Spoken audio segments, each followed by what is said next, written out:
कभी आपने किसी मूषक को देखा है? उसे सदैव कुछ न कुछ चाहिए होता है, कुतरता रहता है दिन भर रात भर। कभी आपके रसोई घर से कुछ उठा लेगा, कभी भंडार से कुछ उठा लेगा, कभी आपके वस्त्र फाड़ देगा, कुछ उठा के अपने बिल में ले जाएगा। किंतु आप देखिए, उसे कभी संतुष्टि नहीं मिलती, उसका पेट कभी नहीं भरता। इसी के विपरीत होती है नदी। किसी से कुछ नहीं चुराती, केवल बांटती है। अपने इस जल को इस प्रकृति में बांटती, इस धरा को सींचती जाती है, इस प्रकृति को एक नया जन्म देते जाती है। और यही नदी जो सदैव केवल बांटती है, आप देखेंगे कि ये कभी खाली नहीं होती। इससे आप क्या समझे? जो सदैव छीन कर खाता है वो सदैव भूखा रहता है। जो व्यक्ति सदैव सब में बांटता है उसे ये भूख कभी नहीं सताती। वही मूषक जो सबसे छीनता है अकेला पड़ जाता है, उसके शत्रु बन जाते हैं। वही नदी जो सब में केवल बांटती है, उसे लोग माता समझकर उसकी पूजा करते हैं। इसलिए छीनने में नहीं, बांटने में विश्वास रखें। भाग्य, कितना सुंदर शब्द है ये भाग्य। किंतु जितना सुंदर है उतना ही रहस्यमय भी है। कब क्या हो जाए कोई नहीं जानता। लोग कहते हैं कि भाग्य में जो लिखा है उससे अधिक कुछ नहीं मिलता, उससे कम भी कुछ नहीं मिलता। नियति की जो लिखी है वो कभी नहीं मिटती। किंतु कोई ये नहीं समझता कि नियति आपकी नीयत से बदलती है। यदि आप शुभ विचार रखेंगे, शुभ कर्म करेंगे, तो नियति आपके साथ अशुभ होने ही नहीं देगी। कभी आकाश में पंछी को देखिए, वो कभी भी भाग्य पर निर्भर नहीं रहता। चाहे कितना भी तूफान आए, कैसी भी हवा चले, घूमता है एक एक तिनका उठाकर। अपना सौभाग्य, अपना घर स्वयं बनाता है, अपनी संतान को अस्तित्व में लाता है, उसका पालन पोषण करता है, उसे उड़ना सिखाता है। भाग्य पर निर्भर कभी नहीं रहता। और यही बात हमें भी तो सीखनी। स्मरण रखिएगा, आपका भाग्य कोई लिखी हुई नियति नहीं है।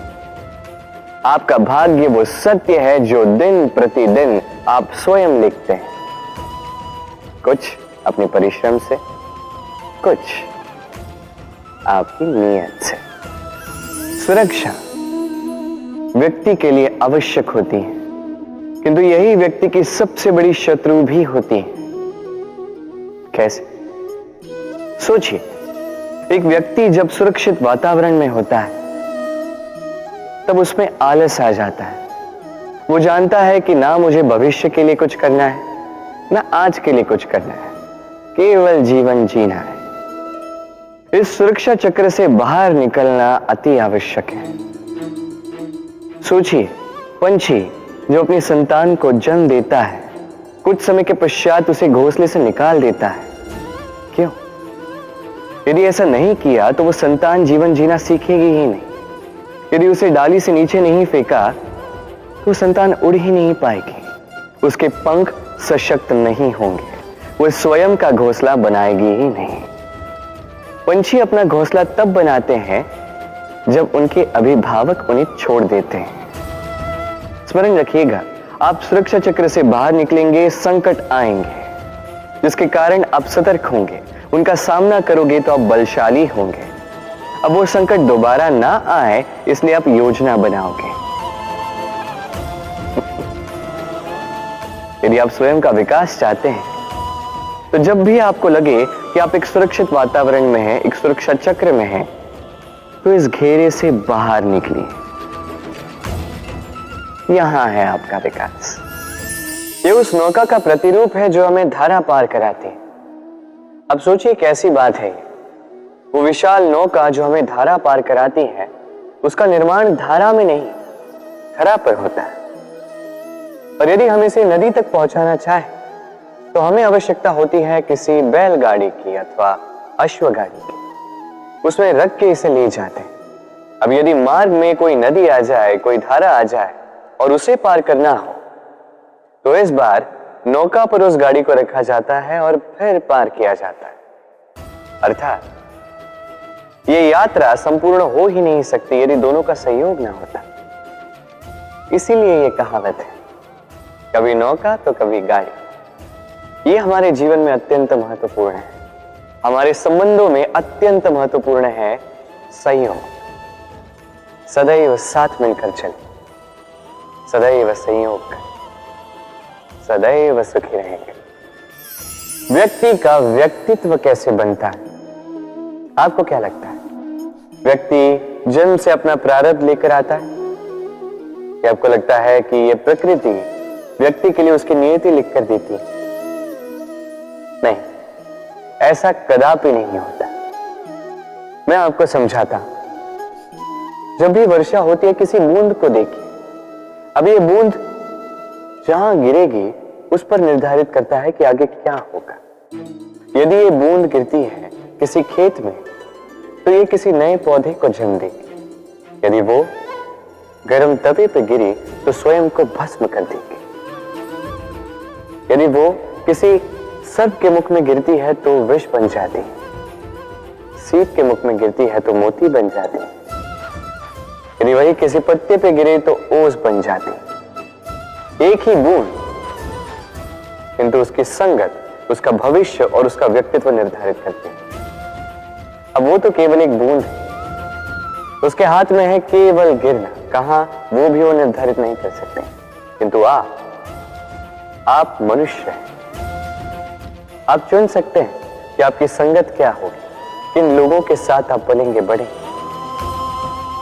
तो अच्छे से कीजिए, क्योंकि ये चयन आपका होगा, क्योंकि ये जीवन आपका है, भविष्य आपका है। अब महान बनना है या नहीं, ये निर्णय भी आप ही का होगा। मनुष्य का स्वभाव होता है सदैव वही बोलना चाहता है, कभी किसी की सुनना नहीं चाहता। किंतु उसका ये स्वभाव उसे एक बहुत बड़े ज्ञान से दूर रखता है, सामने वाले व्यक्ति के व्यक्तित्व के ज्ञान से दूर। इसलिए यदि आप किसी को पहचानना चाहते हैं, उन्हें समझना चाहते हैं, तो उन्हें रोकें, बस बोलने दें। क्योंकि व्यक्ति का व्यक्तित्व होता है उसके शब्दों में और उसका वास्तविक रूप छिपा होता है उसकी बोली के पीछे। बोलने दें, धीरे धीरे करके आप सब समझ जाएंगे। यही अंतर होता है एक साधारण पुरुष में और एक महापुरुष में। एक किसी को बोलने नहीं देता और एक सबकी सुनता। तो चयन आपका होगा, आप साधारण बनना चाहते हैं या असाधारण, क्योंकि ये भविष्य आप ही का है। भाग्य और कर्म, दो ऐसे शब्द जिनसे संसार घिरा है। कोई कहता है मेरे भाग्य में ये नहीं था कि मेरा जीवन ऐसे हो जाता, जो मुझे ये मिल जाता। कोई कहता है कि मेरे पिछले जन्म के कर्म कुछ ऐसे रहे होंगे जिसके कारण इस जन्म में ऐसा भाग्य मिला। सब छोड़ दीजिए और एक बार शांत मन से सोचिए। आप जानेंगे कि भाग्य और कर्म दोनों इसी जन्म के हैं।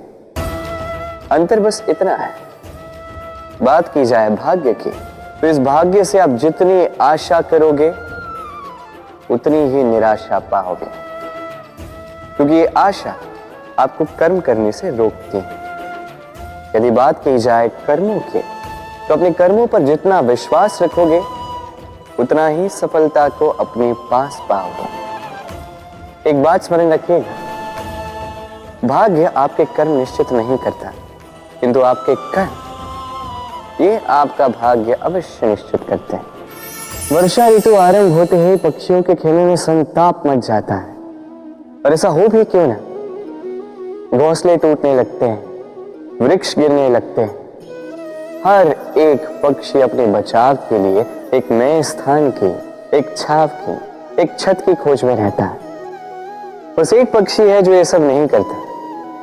उसे ना इन सारी समस्याओं की चिंता होती है, ना ही आवश्यकता होती। और वो पक्षी है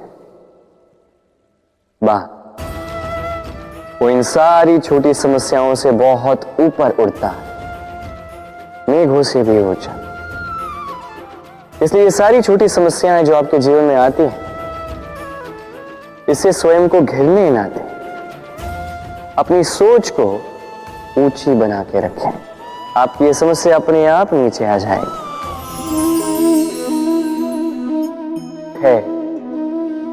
ये धैर्य क्या है? कोई गुण, कोई भाव, कोई सोच? मेरे लिए ये धैर्य एक सवारी।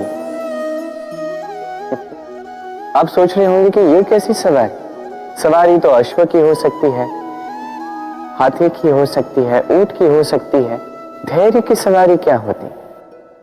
चलो आपको एक बात बता देता, इस संसार में ऐसी कोई सवारी नहीं है जिसने कभी अपने सवार को गिराया ना। चाहे वो ऊंट हो, चाहे हाथी, चाहे अश्व, कभी चलते चलते डगमगा ही जाते हैं। फिर वो सवार पहले गिरता है किसी के घुटनों में, फिर गिरता है स्वयं की दृष्टि। किंतु धैर्य की सवारी ये कभी किसी को नहीं गिराती, कभी नहीं। ना वो सवार किसी के घुटनों में गिरता है, ना ही स्वयं की दृष्टि। क्योंकि धैर्य आपको विवेक देता है, विवेक आपको योजना देता है, और योजना देती है आपको शक्ति अपने लक्ष्य को पाने की। समझे? धैर्य साथ अपने आप को और धैर्यशील बनाइए। इस धैर्य की सवारी कीजिए और फिर बस देखिए कैसे ये सवारी आपको आपके गंतव्य तक ले जाती है। पुस्तिका से हम क्या कुछ नहीं सीखते। ज्ञान हो, विज्ञान हो, इतिहास हो, सब सीखते हैं। कहते हैं एक अच्छी पुस्तिका, एक अच्छा ग्रंथ प्राप्त हो जाए तो वो सहस्त्र मित्रों के समान है। किंतु यदि एक अच्छा मित्र मिल जाए तो वो समस्त ग्रंथालय के समान होता है। वो आपको कर्म का ज्ञान देता है, सफलता का विज्ञान समझाता है, वो आपको इतिहास में अमर कर देता है। इतना ही नहीं, वो केवल आपको मार्ग दिखाता नहीं है, अपने साथ लेकर उस मार्ग पर चलता भी है। इसलिए यदि जीवन में आपको कोई अच्छा मित्र मिल जाए तो उसे सहेज कर रखें, उसे संभाल कर रखें, जीवन संभल जाएगा। प्रतीक्षा, प्रयास, दोनों जीवन के अभिन्न अंग। देखा जाए तो हम सदैव किसी न किसी की प्रतीक्षा कर रहे होते हैं, चाहे व्यक्ति हो, चाहे कोई क्षण हो, चाहे कोई भावना, कुछ भी हो सकता है। और देखा जाए तो सदैव कोई न कोई प्रयास भी कर रहे होते हैं। जैसे सफलता के आने की प्रतीक्षा, असफलता ना आए इसके लिए प्रयास, सुख आने की प्रतीक्षा, दुख ना आए इसके लिए प्रयास। अब प्रतीक्षा और प्रयास का एक अत्यंत घनिष्ठ संबंध है, और वो ये कि प्रतीक्षा करने वालों को उतना ही मिलता है जो प्रयास करने वाले पीछे छोड़ जाते हैं। तो प्रतीक्षा नहीं, प्रयास कीजिए, क्योंकि प्रयास में ही सुख की आस है। सूर्य का ताप कितना प्रखर होता है, सारी वनस्पतियों को सुखा देता है। तालाब हो, सरोवर हो, नदियां हो, सभी सूख जाते हैं। किंतु कभी आपने सुना है सूर्य के ताप से समुद्र सूख गया? ऐसा कभी नहीं होता। और यही छिपी है एक अमूल्य जीवन की सीख। समुद्र की भांति स्वयं को धैर्यशील बना दोगे, स्वयं में वो संयम लाओगे, तो कठिनाइयों की धूप आपको कुछ नहीं कर सकती। आपसे वो भाप निकलकर एक मेघ बन जाएगा जो जाके सूरज को ढक देगा, और फिर होगी केवल सफलता की वर्षा। तो आइए और मेरे साथ धैर्य से कहिए राधे राधे।